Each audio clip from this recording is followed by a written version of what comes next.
Hello, everyone. My name is Dr. Thania Acarón. I'm a dance movement psychotherapist from Puerto Rico, but based here in Wales and in the UK for the past 10 years.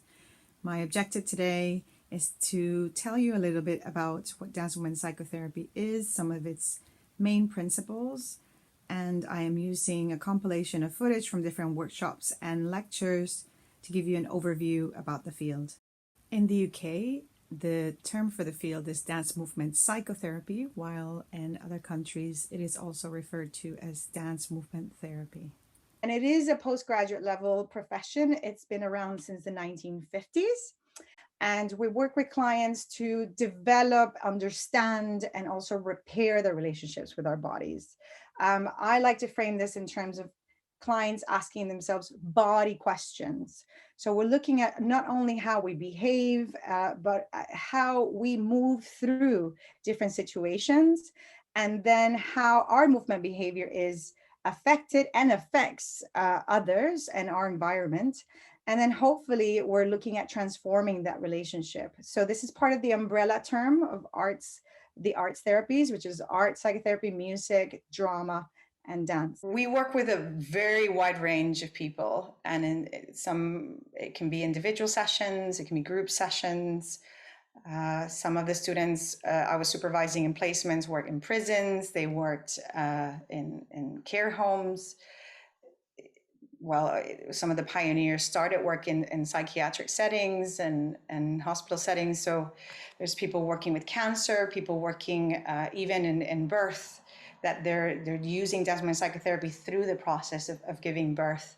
So it's a fascinating field, and I really highly encourage you to kind of look at the world of research and kind of evidence-based in all the arts therapies, really. What are the skills that we need when we train as a dance movement psychotherapist? So one of the things is movement analysis. So movement analysis is a way to observe, to understand people through their movement, right? And there's different systems of movement analysis that we use to create kind of a different kind of relationship with our clients. And we also use other tools such as symbolism, and having that attention to the body and how that actually provokes changes in the therapeutic relationship. So it is that constant dialogue between the body and understanding how we're coping, trying to expand those skills. Even though there's very little teaching of dance, there's a common misconception that I really stress is that there are some skills that we carry and that we can develop as clinicians, as educators, as youth workers, as any psychologists, and any of these skills are innate, but dance movement psychotherapy really targets and trains people to really use these principles that are in movement and try to channel these to understand someone better and to work through any kind of issues that they're going through at the moment. And these are just some examples. One of the most important seminal articles in dance movement psychotherapy made a comparison between verbal processes and nonverbal processes. And it's not that we ignore the verbal processes, we're just looking at that interweaving of those. And also understanding, for example, how we move through space, how aware we are about our body, how we can use actually movement as a way to reflect on our current situation. And in one of the articles I wrote, I was looking at how movement sometimes is like a zoom lens, where we can zoom in to our body to understand things a bit deeper. We can zoom out and kind of see things from an outside perspective and use these tools to kind of build new ways of understanding.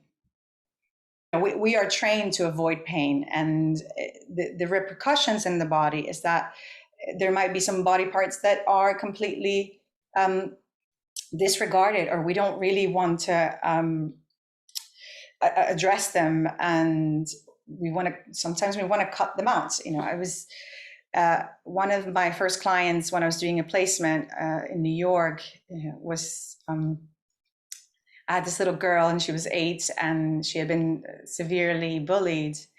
And, you know, we were kind of trying to figure out how to work out. So it was on our first session. So we did some body drawings. And so she drew me, and I had a little bit longer hair, so I had a bit of a barrette. So she drew me completely with a barrette and all the details, but I didn't have any hands. And she drew herself and she didn't have any hands.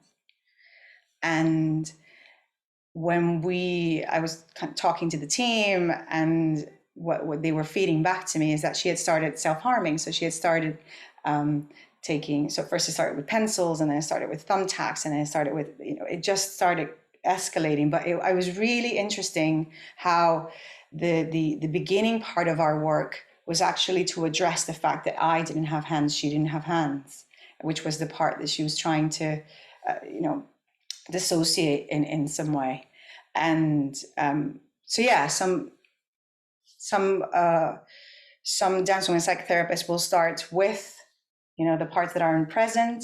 Other dance movement psychotherapists might try to approach it from resourcing other parts, so that these other body parts, these other aspects of ourselves resource and give value and support. Another aspect of working from the body is that we can achieve distance or proximity to a particular situation through symbolic content. And sometimes, most of the times actually, I would say the symbolic content comes in a lot quicker in movement than if I had been speaking to someone. There is a moment where we connect or we understand our difference from the other. And if we had been speaking, maybe we would have been speaking about the weather, or we would have been trying to find commonality. But movement and the body sometimes does that work for us. Even what I found in the most it was something that I wasn't expecting, is that even through virtuality, we're able to do that. That desire to connect, to be seen, to belong is innate. And in dance movement psychotherapy, this is what we're trying to work through. We're working on a model that focuses on the vitality, on what an individual can do. We're not focusing on psychopathology, right? Or, pathologizing someone. We're really, I have a colleague in Mexico, and she works with a client who can only move her hand. And that's all the work. And then this client decided, I want to present this to my family. And she had more feeling, and just everything was so compelling just from that one body part moving. And that just demonstrates how important this kind of work can be, and the potential of that. If people could take one thing away from this, Thania, what would you want it to be?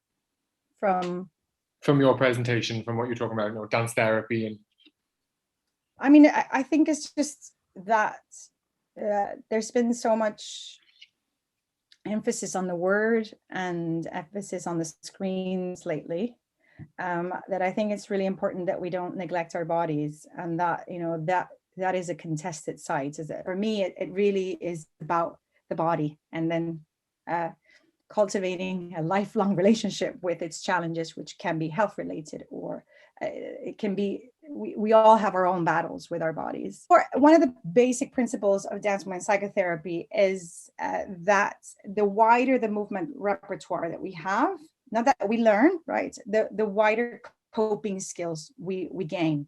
So I think if we always think about reacting the same way to situations, and we don't have more adaptability, or we come to terms with rigidity, or we freeze, which happens a lot with anxiety, right? We start losing that ability to manage very different things, and things become overwhelming. So I think one of the basic principles that I like to enforce in my workshops is to start opening up possibilities.